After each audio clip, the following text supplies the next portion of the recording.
네, 저는 영화 평론하는 조희문이라고 합니다. 오늘 주제는 뭐 이렇게 친일, 반일 리뷰를 통해서 이제 서로 한일 간에 뭐 이해와 교류를 넓히자 이런 취지로 시작을 하는 걸로 돼 있는데, 저는 영화를 전공하고 또 영화 쪽에 관한 여러 가지 자료를 챙기고 있습니다. 그런데 영화 얘기를 하다 보니까 친일, 반일 이런 논란을 이제 좀 따지고 들어가다 보니까 결국은 이게 친북, 종북 세력의 문제로 대한민국 적화라고 하는 쪽으로 결론이 방향이 잡히고 있는 것 같아요. 저는 이게 오늘 뭐 말씀드린 내용은 아주 학술적인 내용이라기보다는 제가 이제 문화 분야에서 일반적으로 느끼는 상황들을 좀 정리한 내용이니까 너무 뭐 학술적으로 이게 뭐 100% 사실이다 이런 개념보다는 이런 방향에 대한 시각이 있다 이런 쪽에서 좀 이해해서 우선 뭐 영화 얘기인데 영화를 좀 시작했는데 조금 지금 몇 가지 장면들을 좀 보겠습니다. 자, 이제 이게 뭐 영화는 이게 1895년 프랑스에서 처음 상영을 시작하면서 세계 영화 역사가 시작됐다고 얘기를 합니다. 영화는 일반적으로 이제 발명의 시작이 아니라 영화 대중 상영을 시작으로 해서 영화 기점을 선정하고 있는 특이한 케이스라고 할 수 있는데, 기술적으로 이게 누가 제일 먼저 영화를 개발했냐, 발명했냐라고 얘기를 하면 좀 굉장히 복잡해집니다. 기술적인 단계가 사진에서부터 넘어오고 뭐 또 개발하고 응용하고 하는 과정이 서로 이렇게 미국이나 프랑스, 영국, 뭐 이렇게 독일 뭐 이런 나라에 서로 같은 시기 비슷하게 됐기 때문에 미국을 포함해서 이제 누가 먼저 했느냐가 이게 정확하지가 않습니다. 그래서 지금 세계적으로 보면 프랑스나 독일이나 덴마크나 영국 같은 나라들이 각자가 내가 영화의 종주국이다 이런 얘기를 하고 있는데, 뭐 저기 학계에서는 그렇게 통일되지 않고 대충 에디슨이 미국에서 영화 장치를 기술적으로 완성했고, 그다음에 영화를 대중적으로 상영한 것은 프랑스 루미에르 형제라고 하는 사람들에 의해서 이루어졌다 이렇게 하는데, 그게 1895년 12월 28일입니다. 프랑스에서 그란 카페라고 하는 장소에서 돈을 받고 입장료를 받고 영화를 누구든지 들어오는 사람에 대해서는 영화를 보여줬어요. 그래서 대중상영, 정해진 장소에서 시간표에 따라서 영화를 보여준 요거를 세계 영화의 출발로 보고 있습니다. 그래서 대체로 지금 이거에 대해서는 뭐 학계나 이런 쪽에서 별로 이의가 없이 그걸 기준으로 삼고 있는데, 그래서 영화는 개발의 역사가 아니라 대중 상영의 역사에서 시작한다.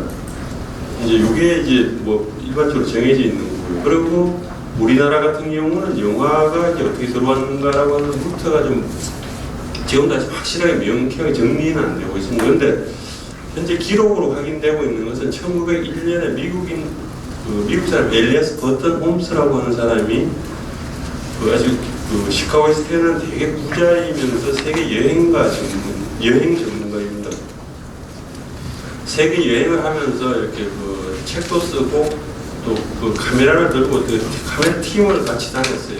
오스카 두페라든지 이런 팀원을 데리고 다니면서 영화를 찍고 그걸 다시 이제 여행 강연회를 하면서 사진도 보여주고 영화도 보여주고 하는 이런 방식을 썼거든요. 근데 그 일행이 1901년에 우리나라에 왔습니다. 그러니까 일본을 거치고 우리나라에 오고 하는데, 그때 올 때 카메라 장비들을 들고 와서 고조 황제를 비롯한 이제 궁궐 안에서 상영합니다. 그러니까 그때 영화를 우리나라 사람들은 처음 봤죠. 그때는 영화라는 용어도 없었습니다. 근데 이제 이게 좀 지나고 영화가 이렇게 소문이 일본에서는 이제 1896년, 이제 95년 연말에 프랑스에서 상영을 하고 나니까 그 다음에 일본에 한 4월 정도에 영화들이 수입되기 시작합니다. 근데 이제 일본의 영화가 수입되는 루트가 두 가지가 있는데, 하나는 미국에서 에디슨이 개발한 키네토스코프 방식이라고 하는 게 있습니다. 오늘 이렇게 요지경 아시죠? 이렇게 들여다보는 구멍 이렇게 들여다보는 그런 방식이고, 프랑스 루미에르가 형제가 개발한 영화 방식은 프로젝션 방식이고, 오늘날 영화를 보는 것과 똑같은 방식입니다. 지금 프로젝터를 통해서 앞에 이렇게 비추면 여기서 여러분들이 이제 관객으로 앉아서 보는 이제 프로젝션 방식이라고 얘기하거든요. 세계적으로 영화는 개발될 때 이게 혼자 구멍을 통해서 들여다보는 그 피핑 스타일이라고 해서 키네토 스코프 방식, 그다음에 대중 상용 이렇게 넓은 화면을 여러 사람 앞에서 보여주는 시네마토그래프, 프로젝션 방식인데 그에 대한 대표적인 양식이 시네마토그래프라고 하는 겁니다. 근데 그때만 해도 영화라고 하는 용어가 정해지지 않았어요. 처음에는 이제 영어로는 뭐 쇼잉 디바이스, 뭐 이렇게 뭐 모션 픽처라는 건 단어 뜻으로 하면 뭐죠? 움직이는 사진. 또 모션 픽처 대신에 무빙 픽처라는 말도 썼습니다. 어차피 다 움직이는 사진. 근데 이게 일본에서 번역을 하면서 무빙 픽처, 움직이는 사진이니까 활동 사진이에요. 가토 샤신이라고 해서 활동 사진. 처음에는 이제 그것도 바로 정해진 게 아니라 처음에는 뭐 축동 사용, 이렇게 움직임을 저장했다가 그림자로 비춘다는 식으로 축동 사용이라고 얘기하고, 또 아니면 움직이는 사진, 큰 사진이라고 해서 활동 대사진 이런 말도 썼는데, 그게 이제 몇 년 지나면서 활동 사진은 용어로 정해지고, 그게 또 조금 지나면서 영화라고 하는 용어로 정해집니다. 그래서 아까 그 우리 이용남 교수가 뭐 이렇게 뭐 영화 현장에 쓰이는 용어가 몇 개 있다고 얘기했는데, 제가 지금 드리는 말씀, 영화, 촬영, 편집, 미술, 조명, 뭐 방송 이런 용어가 다 일본 용어입니다. 지금 영화라는 말 자체도 지금 일본이거든요. 일본에 가서 A가라고, 일본은 A가라고 읽고 우리는 영화라고 쓰는 겁니다. 한자만, 발음만 다를 뿐이지 한자 똑같아요. 그래서 저는 몇 년째 지금 한국말로 된 영화 용어를 새로 개발할 수 없을까 하는데 아직 생각 잘 안 합니다. 이제 중국 같은 경우는 딘령이라고 해서 전령이라고 쓰죠.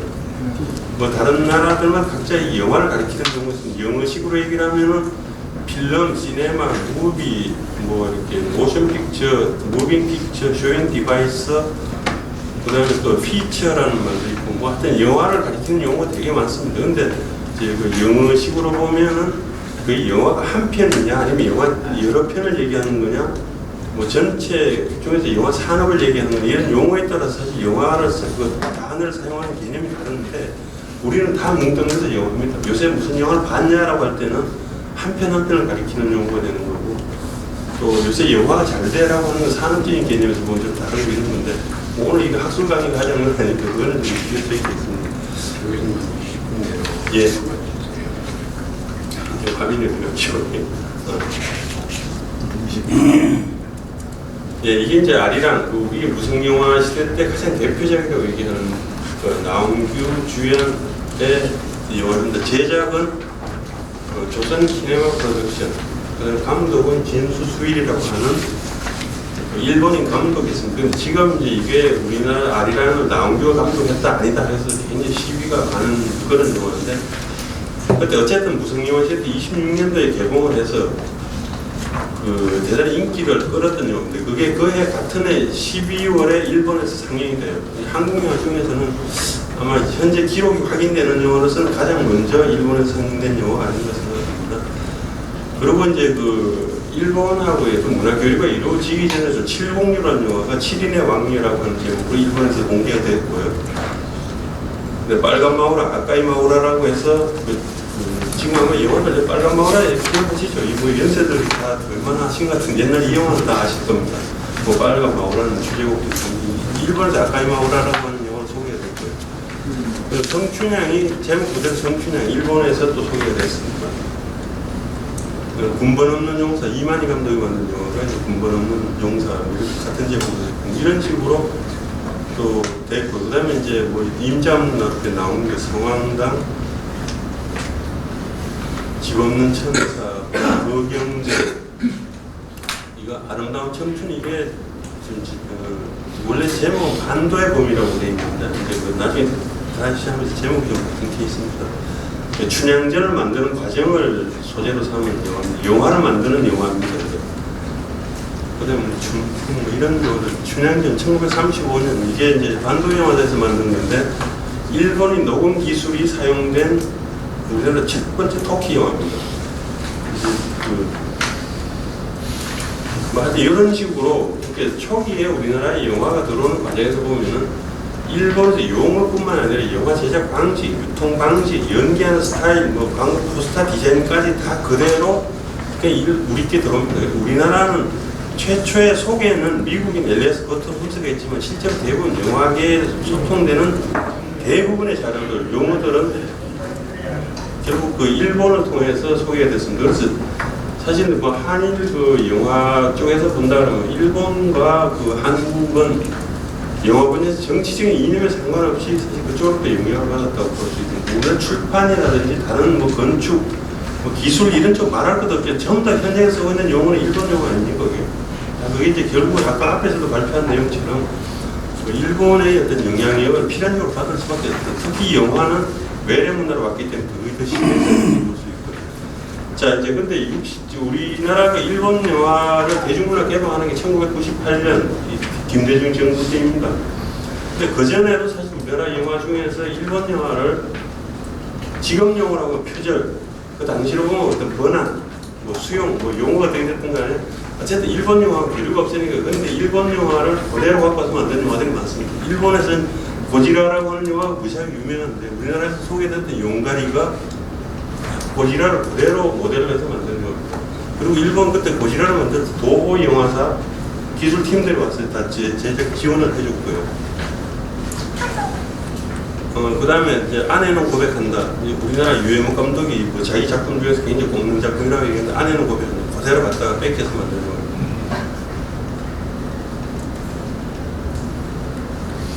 뭐 햇빛 쏟아지는 거지, 햇빛 쏟아지는 벌판. 뭐 이거는 또 다른 영화로도 만들어진다. 가정교사라고 하는 영화로도 만들어요. 쌀, 봄에 한 그 쌀 같은 제목 나오고. 그 다음에 그 청춘산맥이라고 하는데 이제 우리나라 이 영화에서는 푸른 공원 빛날이라고 하는 영화로 그대로 만들어졌습니다. 그러니까 한 60년대 영화들 중에서 한 100편 정도 만들어질 때 대략 한 50편 내지 60편 정도가 일본 영화를 베꼈거든요. 그대로 번안을 해서 좀 비슷하게 만들었거나 뭐 하는 정도로 됐다고 하는 통계들이 있었는데 계속 그때 뭐 일본 영화에 대한 표절 뭐 이런 것들이 논란이 되게 많지만은 사실 표절 논란이 나오더라도 더 큰 소리가 안 나고 더 확대될 수가 없는 게 대부분의 감독, 시나리오 작가, 영화사들은 다 일본 영화를 다 뺏기고 있었거든요. 너만 뺏기는 게 아니라 나도 뺏기고 너도 뺏기고 하니까 서로 떠들어봐야 다 박살나니까 요즘에서 공헌하자. 이제 저 일본 영화들에 대한 그 표절 시위가 제일 붙을 때가 언젠가 하면은 대종상이나 다른 그 제작 지원을 받을 때 이 작품을 당선작으로 뽑느냐 안 뽑느냐 할 때만 논란이 되고 나머지 영화 흥행을 할 때는 전혀 문제가 되지 않습니다. 그때는 시비를 할 필요 없고 단지 뭔가 당선작으로 뽑을 때는 이제 다른 사람이 하니까 배가 아프거든요. 지금 뻔히 보이는 거 일본 영화니까. 근데 그거를 이게 상주면 되냐 하는데 말하는 나도 일본 영화를 뺏기고 있거든요. 그러니까 그런 정도로 사실 일본 영화는 옛날에 깊게 들어가 있었습니다. 그러니까 아까 그 발표했지만 맨발의 청춘, 도로다라케는 준조라고 맨발의 그 진흙투성이의 순정이 우리나라에서 맨발의 청춘 영화를 지금 비교해 드리지 못하겠지만 영화 두 개를 놓고 장면까지 똑같습니다. 등장인물 무슨 이름만 이제 한국식 일본식으로 다를 뿐이지 구조가 똑같습니다. 근데 지금 우리가 맨발의 청춘은 뭐 60년대 걸작이라고 대표작으로 얘기하고 웃기는 그러니까 사랑도 슬픔도 세월이 가면 사랑도 슬픔도 세월이 가면 제목까지 똑같습니다. 자, 여자가 계단을 오를 때 이게 우리나라 번안돼서 명동의 밤이 오면 술집 마담 얘기입니다. 인생이 고달프다 하는 얘기를 하고 있는데 하여튼 뭐 옛날 아마 이 영화도 보신 분 계시지 않나요? 자, 도쿄모노가타리 이게 굉장히 일본에서 유명한 영화인데 근데 우리나라에서 굴비하고 와룡성 상경기하고 각자가 두 개를 만들었어요. 굴비라고 하는데 아직 김수영 감독이 굉장히 뭐 서정적인 영화라고 얘기했는데 시골에 살던 부모가 도시에 동경에 서울에 살고 있는 아들 집 찾아갔더니 구박만 하고 대접도 못 받으니까 여기는 사람 살 때가 아니다라고 해서 그냥 실망을 하면서 그냥 고용하는 그런 얘기. 와룡성 상경기는 시골 선생님, 교장 선생님이 서울에 왔을 때 제자들 찾아가니까 이놈들이 아는 척도 안 하고 알긴 하는데 다 바쁘다고 핑계대고 해서 혼자 외로워하는 그런 얘기들입니다. 자, 나라야마 99, 고래장.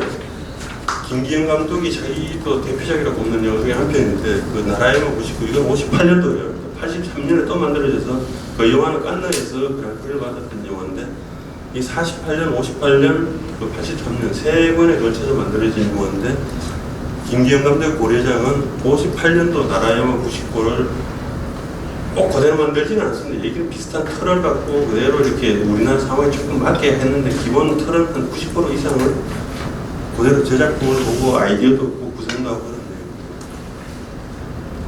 자, 뭐 바람을 폭풍을 부르는 사나이, 폭풍의 사나이 뭐 똑같은 드라마고요. 자, 이제 일본 영화에서 요진보라는 영화가 있습니다.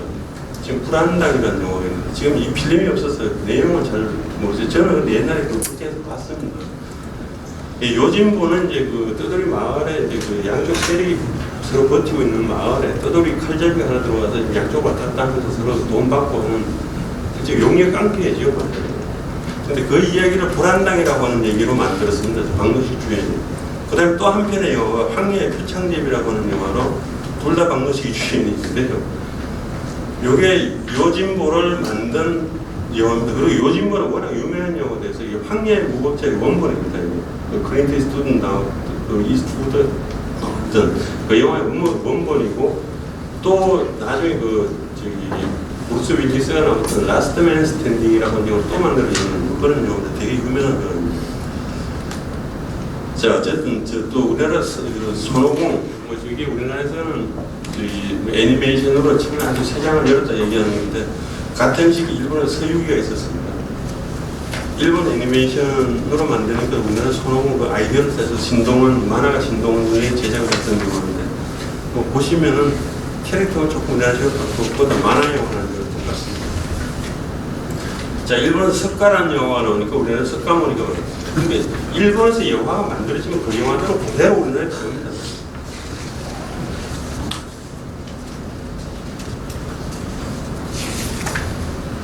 자, 이게 아이스도 와다시 해서 저기 근원가나 이건 우리가 청춘 유지라고 하는 영화가 그대로 번안이 돼서 그냥 그대로 만들어진 겁니다. 뭐 이런 식으로 따지면은 뭐 이게 그 아까 얘기했던 본직기야샤, 장암모, 이두리가 신분의 얘기거든요. 일본 영화 검색 야차를 번안한 게 장암모예요. 그러니까 일제시대 때 만들어지고 그다음에 60년대, 70년대까지도 만들어지는 뭐 그런 내용.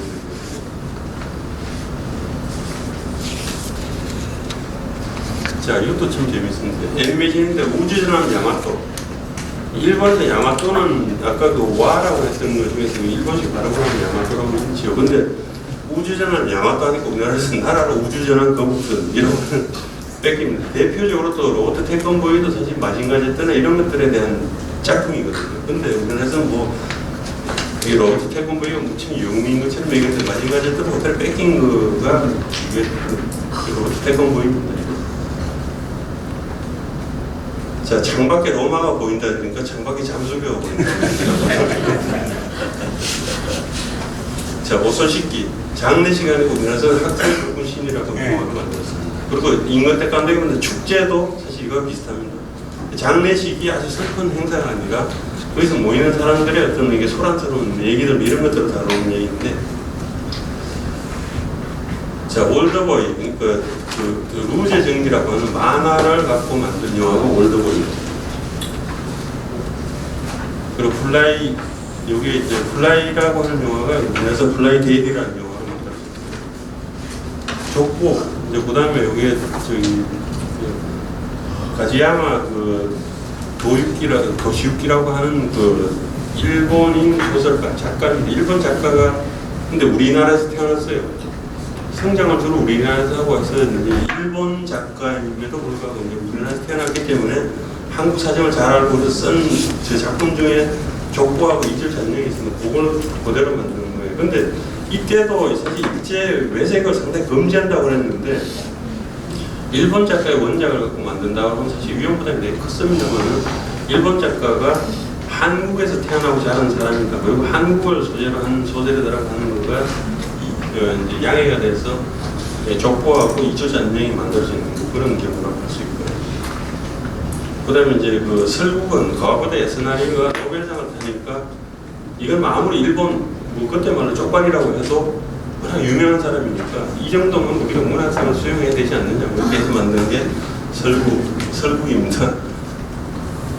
자, 뭐 남극 모노가타리, 남극 일기 뭐 이런 것들 보면 다 이제 그러고 요거는 근데 이제 일제 이제 60년대 개방되기 전에 그 미시마 오시마 나기사라고 하는 감독이 한국인을 소재로 한 영화를 만들었는데 그 두 편이 교사형 이제 그 목줄라 죽이는 사형제 그러니까 목을 졸라 쓰고 사형을 시켜야 되는데 뭐 잘못되면 사형 집행이 안 돼서 2시간 동안 벌어진 소송 같은 거 난리가 나는 그런 얘기인데 그리고 또 하나 소년 이게 윤복이 일기를 그래서 우리나라에서는 저하나를 슬픔이라고 하는 제목으로 만들어진 그 윤복이 있죠.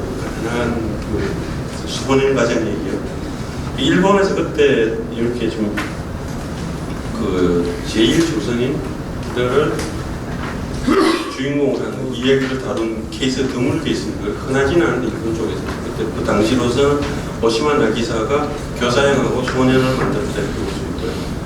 이제 이거는 최양일 감독이 지금 제1조선인입니다. 지금 이제 여기 영화 쪽에서 왜 이런가 하면 다른 어디에 떠 있는가라고 하는 영화를 통해서 굉장히 유명하게 알려지는 사람인데 지금 일본 영화 감독협회 회장을 하고 있습니다.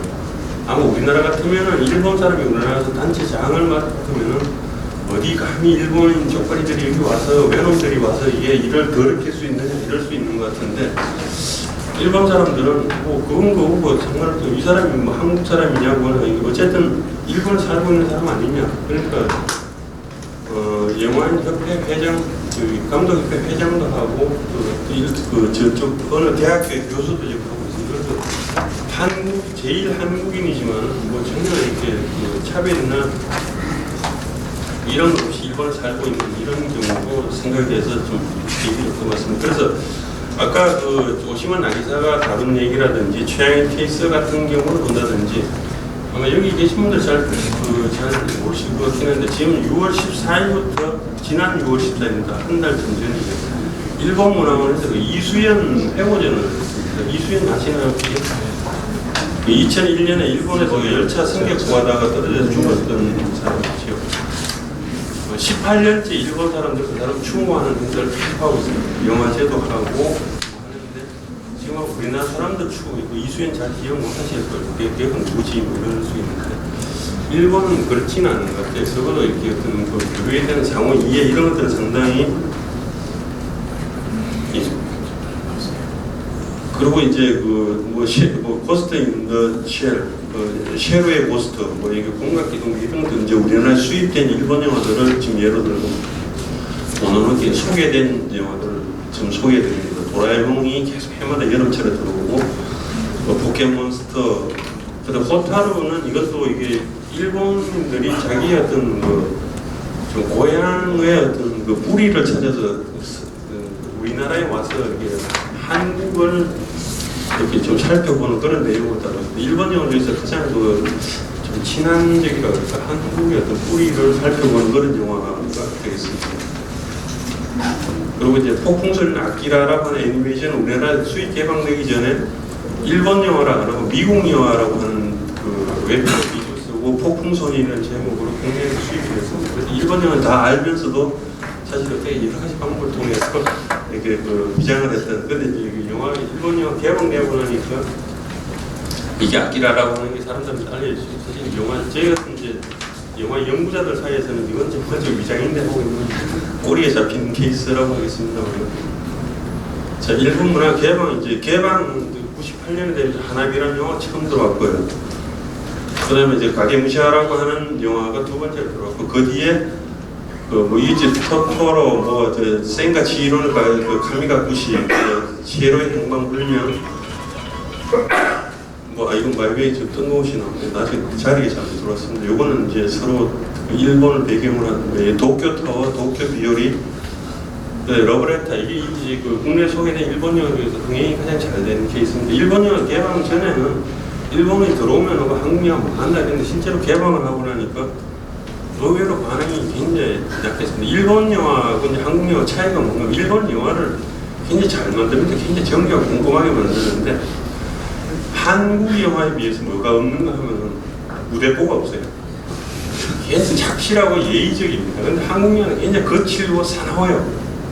이건 아주 한국 영화 세계적인 특징입니다. 세계적으로 이렇게 인정하는 뭐 욕도 하고 싸움도 하고 뭐 뒤집고 약속도 안 지키고 짐을 때려고 그 한국의 좀 난폭성이 되게 아주 세거든요. 그러다 보니까 영화 속도가 되게 빠릅니다. 그 진행되는 속도가 뭐 아주 그런데 거기에 비해서 일본 영화는 굉장히 차분하고 얘기를 하나 해도 뭔가 아주 뭐 본매우사를 따지고 차를 마셔도 그렇지 않고 꼼꼼하게 마시고 이러다 보니까 한국 사람들 보면 대체로 속터져도 영화를 못 보는 거예요. 보기 재미있긴 한데 근데 이제 이게 나이 드신 분들이 좋아할 때는 뭔가 이제 나이가 들어서 나 바쁜 거 싫어 소란스러운 거 싫어라고 할 때쯤 되면 일본 영화가 차분하게 다시 보면 굉장히 뭐 재밌네 뭐 이런 얘기를 하시는 경우가 있습니다. 그리고 아까 얘기했던 리틀 포레스트 원래 이게 일본 만화를 갖고 영화를 만든 건데 우리나라에서는 다시 그걸 만들 거예요. 근데 임술래 감독이라고 하는 이 감독이 사실 굉장히 좌파하게 얘기합니다.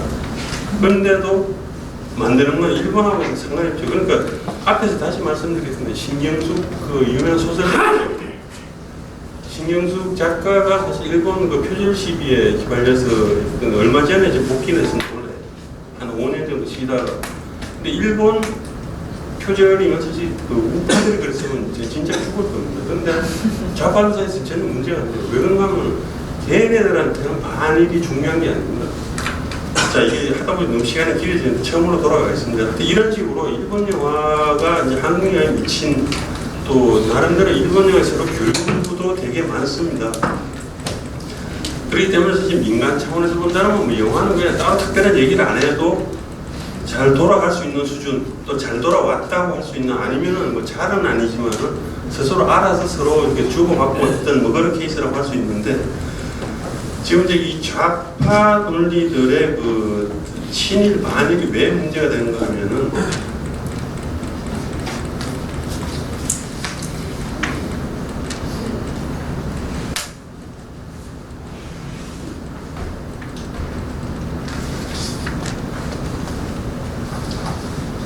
자, 이제 대략 뭐 이게 일본을 통해서 이제 영화를 받아들이고 정착했다라고 하는 얘기를 뒤에서 말씀드려서 본는 거였습니다.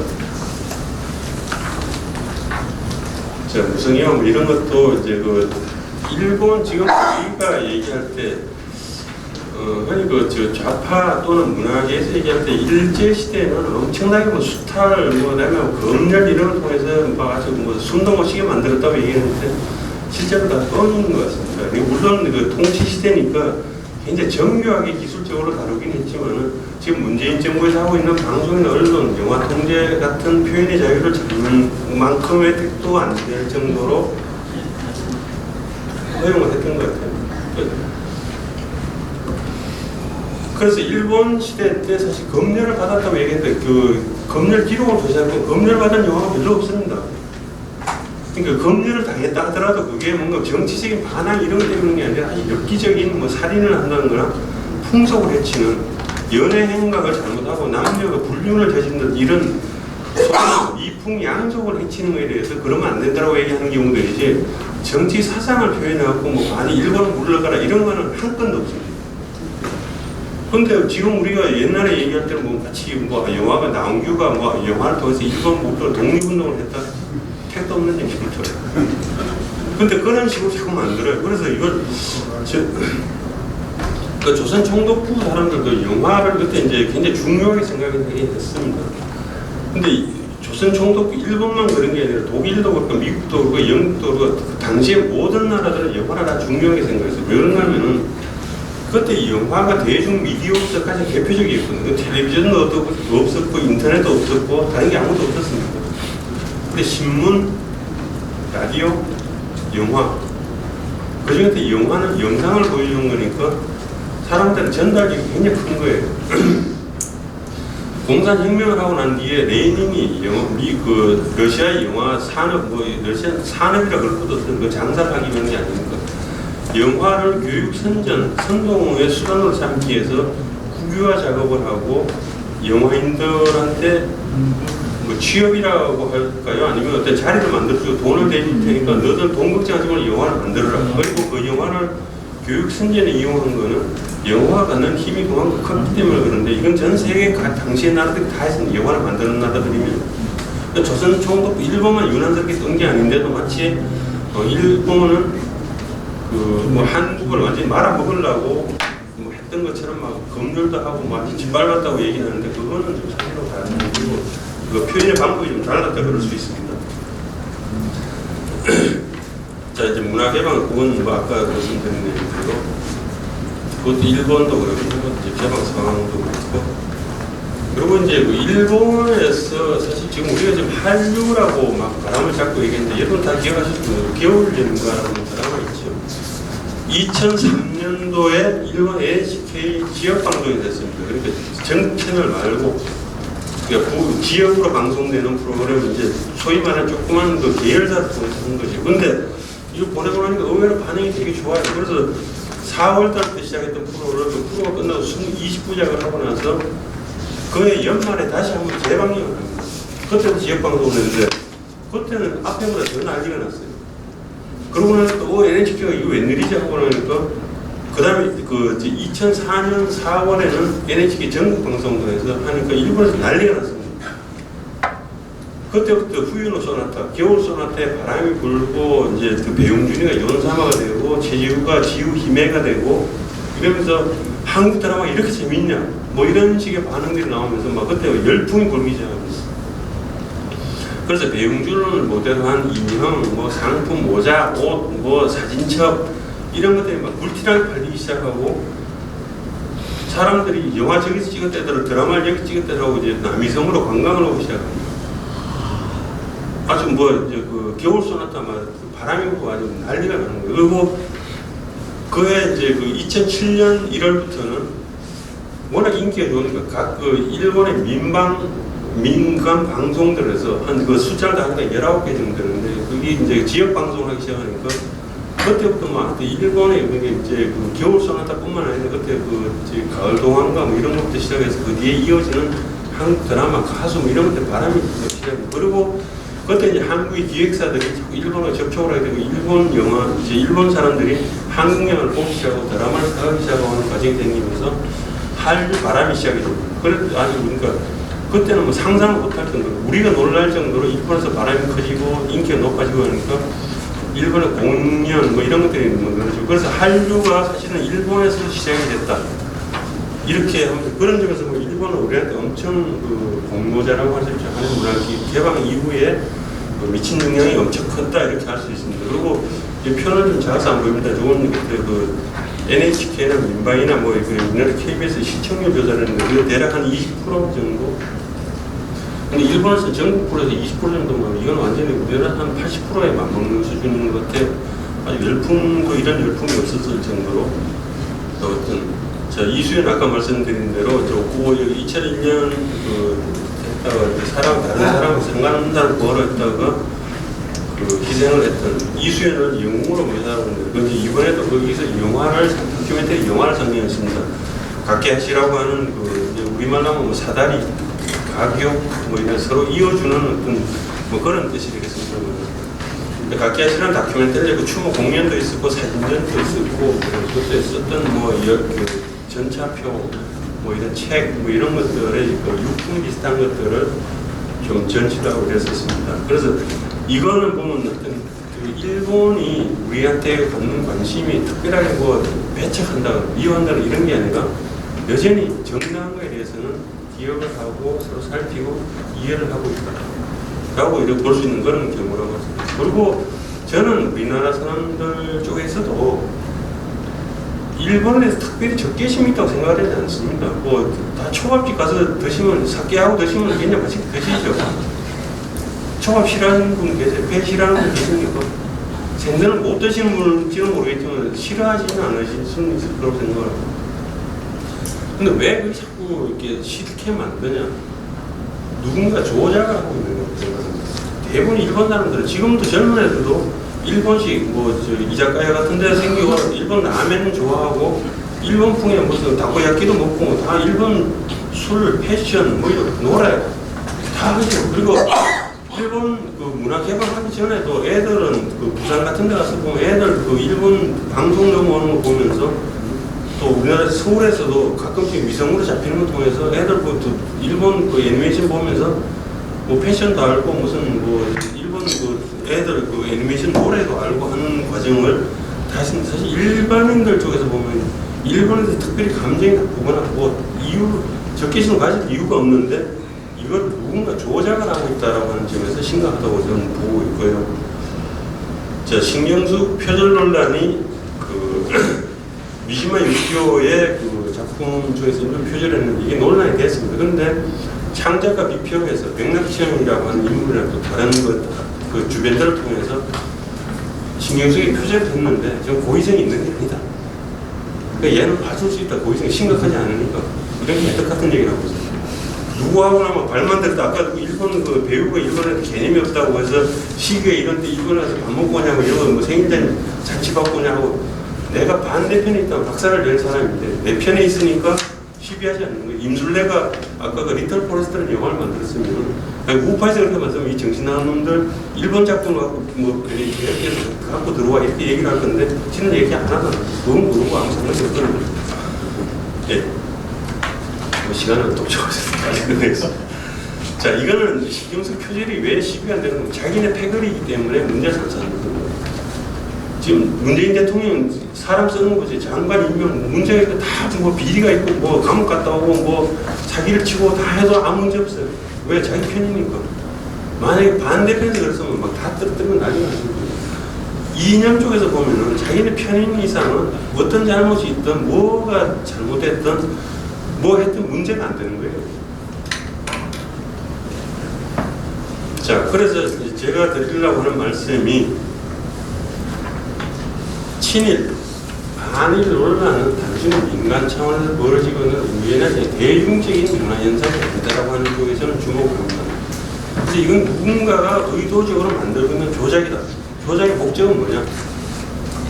빨갱이들, 공산주의자, 사회주의자들을 항일운동의 영웅으로 만들어서 항일 독립운동가로 만들어요. 그래서 남한 쪽에서 항일운동가를 인정을 하면 독립운동가가 되고 누군가를 영웅을 만들어서 독립운동을 하는 걸로 인정이 되는 순간에 어디까지 갑니까? 김일성이 지금 계속 내세운 뭐죠?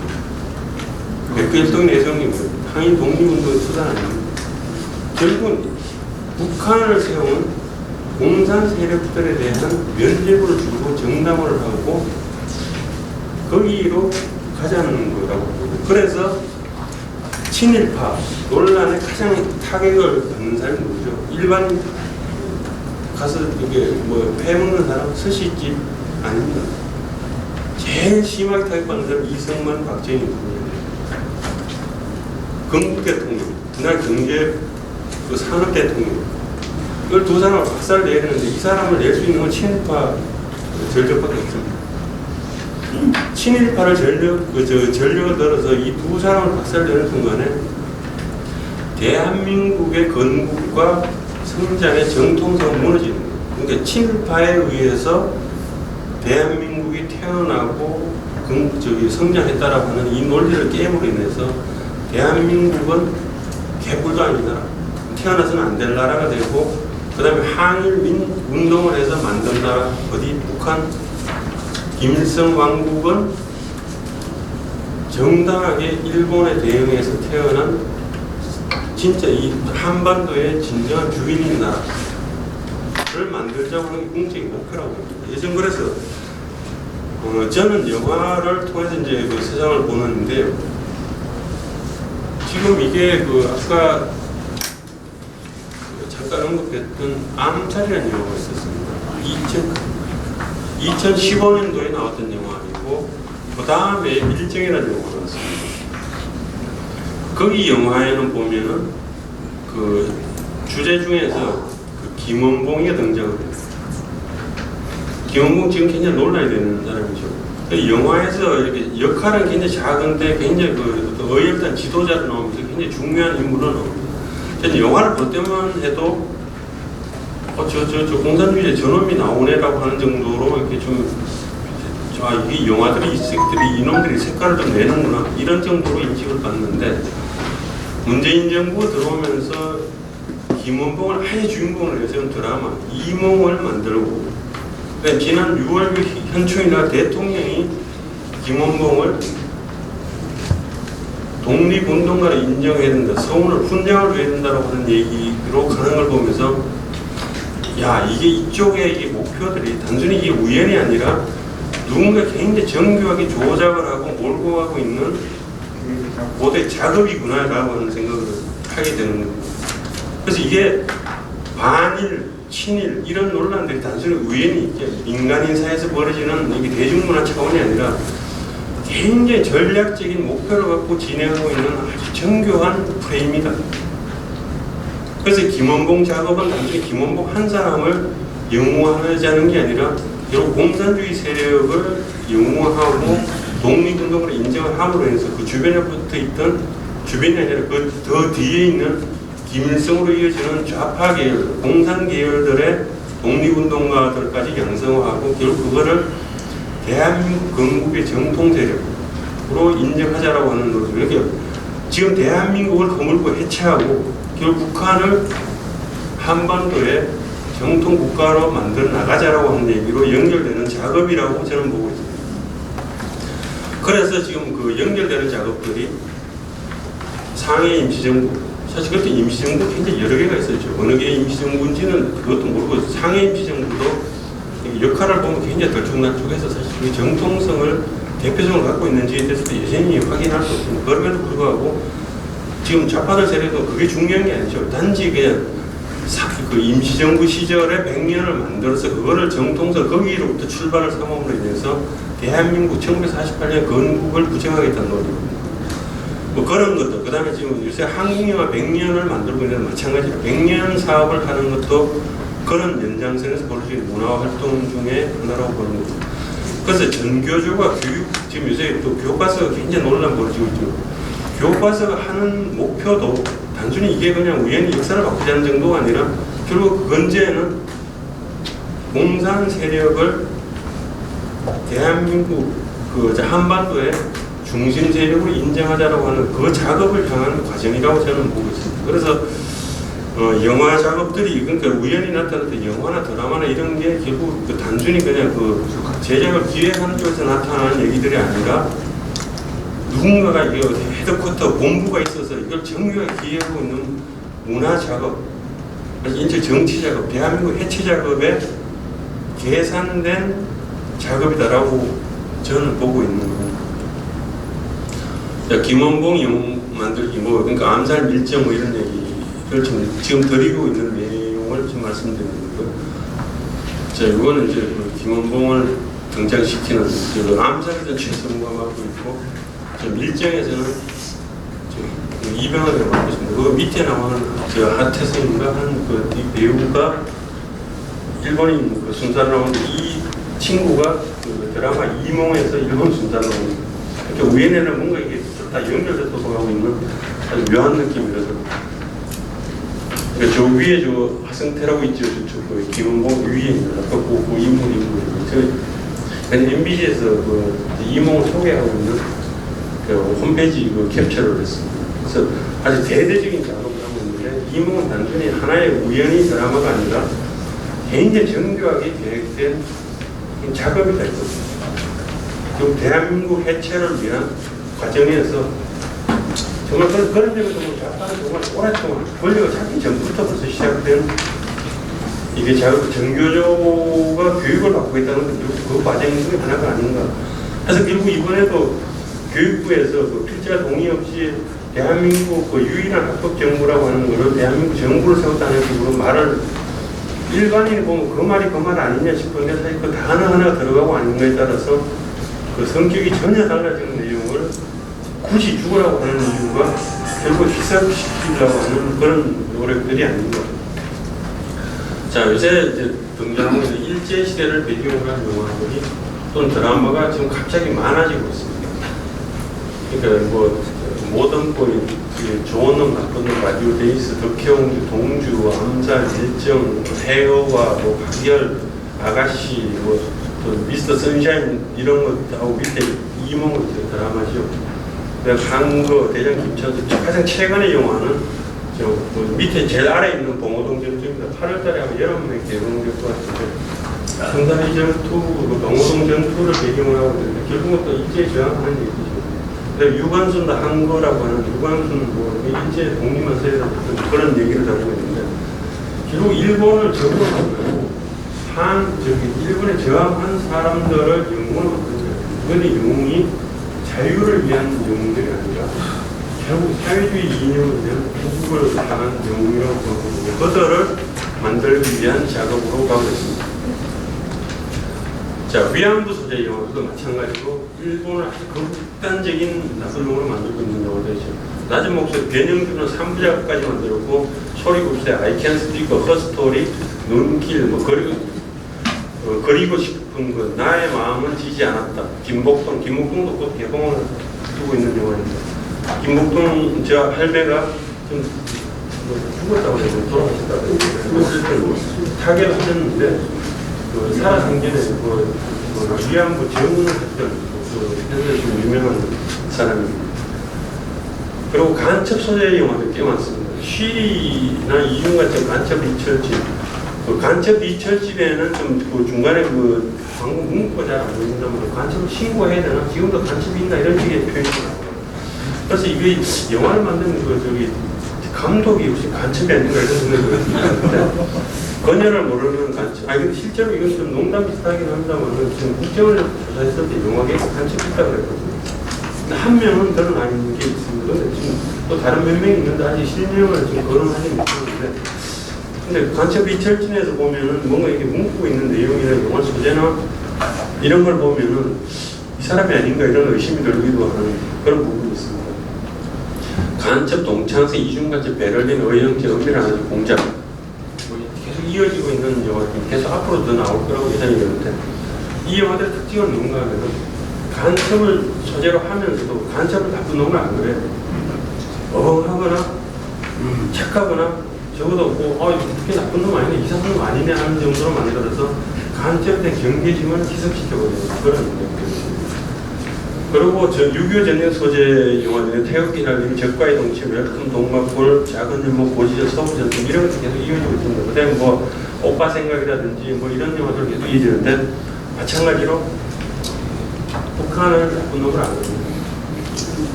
북한이 그러니까 은근히 뭔가 우리와 같은 이웃이 아니라 같이 살아야 되는 적과의 동침 같은 경우는 낮에는 북한 팀하고 왔다 갔다 하고 이런 웰컴 동막골은 기분이 나쁜 놈이지 국군하고 인민군은 형제 아니냐 이런 얘기들이 있고 서부전선도 국군하고 인민군이 서로 탱커병이 만나서 서로 형 동생하는 사이 이걸 얘기입니다. 고지전 6.25 전쟁을 왜 하지라고 고민하는 작은 영화들은 어떤 동네에 학살된 게 미군이 한 거다 이런 얘기고 태극기 휘날리면서 형제를 갈라지게 한 거는 이런 대한민국 정부가 나쁜 거지 북한이 나쁜 게 아닌데 이런 식의 얘기를 하고 있는 거죠. 자, 그래서 서로 다음 단계로 나가서 서로 남북한 간에 교류를 하자 이런 얘기를 하고 있는데 JSA, 희파람 공주, 코리아 공조, 북한의 남쪽, VIP, 거물, 궁산계, 동해물과 백두산의 한반도, 태풍 이런 영화들에서는 서로 남북한은 절대 아닙니다. 공동협정을 해서 서로 뭔가 일본에 대항을 한다든지 서로 왕래하면서 인간적인 교류를 해야 되는지 하는 그런 식의 얘기를 듣게 북한은 더 이상 절대 아닙니다. 자, 그리고 이제 점점 그렇게 이제 로봇으로 이어지는 그 다음 단계가 뭐냐. 이성만 박정희가 아주 나쁜 사람으로 만들어요. 그때 그 사람들, 그때 12.6 때 박 대통령이 총괄을 있는 상황을 아주 그냥 야멸차게 조롱하고 희롱하면서 정말 야비하게 그리워하고 유신의 추억, 닭깎기 마사오의 전성시대. 박정희 대통령이 친일파라고 하는 얘기를 노골적으로 그린 거고 표자덕 이마사도 이성만 대통령 시절에 태어난 아들이 박 대통령 시절에 와서 병신되는 얘기를 다루고 있습니다. 그리고 백년전쟁은 워낙 논란이 많이 돼서 유튜브에서 이성만 언제 천하의 사기꾼으로 만들어서 정말 말도 안 되는 이 사람이 무슨 독립운동이냐라고 하는 식으로 험담을 하고 있는 아주 무시하는 거예요. 그러니까 결국 앞에 영화들이 목표하는 것들이 이런 내용들입니다. 이런 것들을 병하고 그 다음에 북한 만세를 외치는 쪽으로 가자는 거거든요. 그래서 이게 지금 요약해서 말씀드리면은 친일 반일 프레임 논란 단순히 민간 차원에서 벌어지고 있는 순박한 정도의 내가 일본이 싫어 좋아 이런 정도의 일반적인 얘기가 아니라 지금 논의되고 있는 친일 반일 논란을 누군가가 그 누군가라고 하는 좌파 세력들이죠. 이제 대한민국을 해체하려고 하는 좌파 세력들이 굉장히 정교하게 아주 오랫동안 기획하고 실천하고 있는 프레임의 한 과정으로서 나타나고 있는 선동이라고 보는 거예요. 그래서 여기 계신 분들 중에서 모르겠어요. 제가 감히 부탁이라고 그럴까 아니면 다른 말로 말씀드리면 그 친일 반일 논란이 그냥 그저 그냥 뭐 일본 사람이 싫어 좋아의 문제가 아니라 이거는 그 뒤에 칼을 숨기고 있는 정말 대한민국을 무너뜨리려고 하는 수단의 하나로서 친일 반일을 끌어들이고 있다는 것에 대해서 좀 각별하게 유의를 해주시고 그런 부분에 대해서 좀 대응들이라든가 내가 어떻게 해야 될 건가라고 하는 것들에 대해서 생각을 좀 다시 해주시기를 결론상으로 부탁을 드리고자 합니다. 예, 마치겠습니다.